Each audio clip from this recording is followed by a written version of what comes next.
Good morning viewers. நாம் இன்னைக்கு 4ஆம் வகுப்பு முதல் பருவம் தமிழ் அன்னை தமிழே என்ற பாடலில் இருக்கக்கூடிய கருத்துகள் என்ன அப்படிங்கிறத நாம் இங்கே தொகுத்து பார்ப்போம்.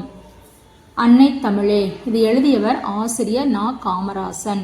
இதில் என்ன எதுக்காக இந்த பாடல் நம் பாடப்பகுதியில் கொடுத்துருக்காங்க அப்படின்னா, ஓசை நயமும் கருத்தும் மிக்க பாடல்களை கேட்டு புரிந்து கொள்ளுதல். ஓசை நயமிக்க கருத்தும் நிறைந்த பாடல்கள் நம்ம கேட்டு புரிஞ்சுக்கிறோம். சரி, அன்னை தமிழ் அப்படிங்கிறது தமிழினுடைய சிறப்பு. நம்முடைய தாய்மொழியாகிய அன்னையாகிய தமிழை பற்றி இங்கு கூறப்பட்டுள்ளது. இதில் கூட சொல்லும் பொருளும் என்ன? ஆவினா உயிர், எண்ணில் எனக்குள், பிறப்பெடுத்தேன் பிறந்தேன். அடுத்து பிரித்தெழுதுக. அன்னை தமிழே, அன்னை கூட்டல் தமிழே.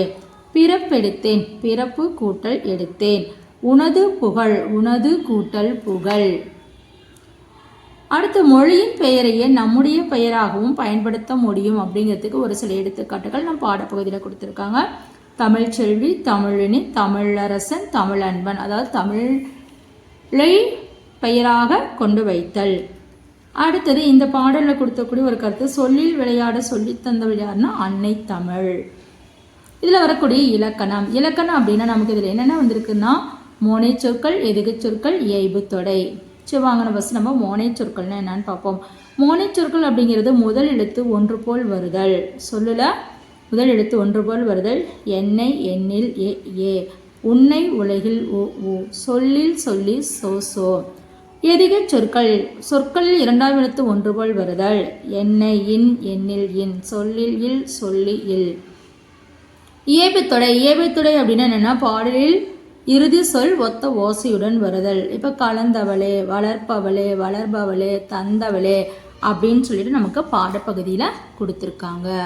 இப்போ நம்ம பாடப்பகுதியில் இருக்கக்கூடிய பாடல் பார்த்தீங்க அப்படின்னா, அன்னை தமிழே என் ஆவி கலந்தவளே, அன்னை தமிழே என் உயிரில் கலந்தவளே.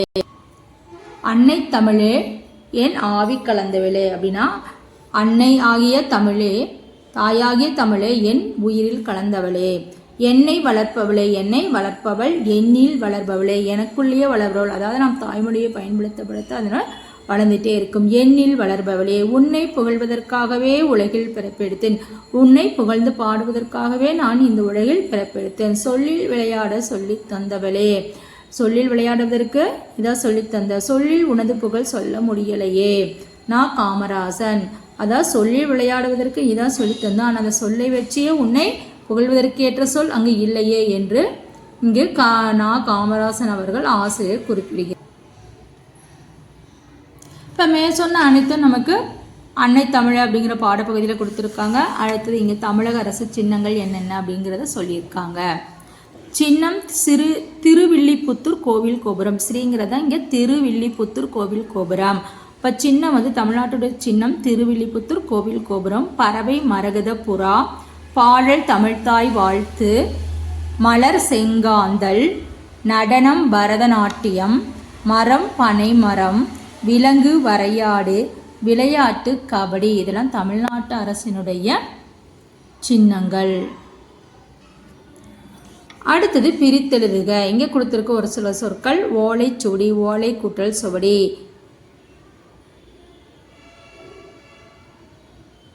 கரையோரம், கரை கூட்டல் ஓரம். நிறுத்தற் குறிகள் இங்கே இருக்கு. வினாக்குறி, முற்றுப்புள்ளி, காற்புள்ளி. வினாக்குறி என்பது நாம் வினாக்களை கேட்கும் பொழுது, அதாவது ஒரு வினாவிற்கு விடை கொடுத்தால் அது வினா, வினாவிற்கு வினாக்குறி. ஒரு வாக்கியம் முடிவடைந்தால், பொருளுடைய வாக்கியம் முடிவடைந்தால் முற்றுப்புள்ளி. காற்புள்ளி என்பது அதிகமான பழ வகைகள், எடுத்துக்காட்டாக பழ வகைகள், ஆப்பிள், மாதுளை, ஒன்றுக்கு மேற்பட்ட வகைகள் வரும் பொழுது அங்கு நாம் காற்புள்ளி இடுகிறோம். அடுத்து இங்கே தாவரின் உறுப்பு பெயர் மரபு சொற்கள் கொடுத்துருக்காங்க.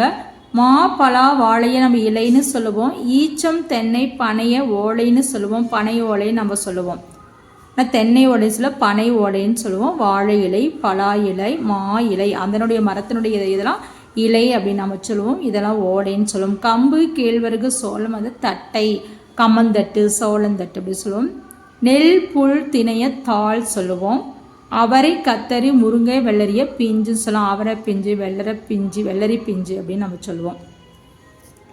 அடுத்ததாக எதிர்ச்சொல் உயர, தாழ, எழுந்து, விழுந்து, குறை, நிறை. ஒரு பொருட்பன்மொழி, அதாவது ஒரு பொருட்பன்மொழினா பொருள் ஒன்றா தான் இருக்கும், சொற்கள் வேறு வேறு இருக்கும். நிலவு, மதி, சந்திரன் இதெல்லாம் ஒன்றே தான். மன்னன், அரசன், வேந்தன், அம்மா, அன்னை, தாய், குதிரை, பரி, புறவி இதெல்லாம் ஒரே பொருள் தரக்கூடிய பல்வேறு சொற்கள்.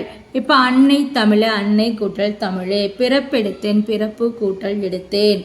உனது புகழ், உனது கூட்டல் புகழ். சொல்லி தந்தவளே, சொல்லி கூட்டல் தந்தவளே. என்னில் அப்படிங்கிறதுக்கு பொருள் எனக்குள். இதெல்லாம் நம்ம தெரிஞ்சு வச்சுக்கலாம். குறை, நிறை.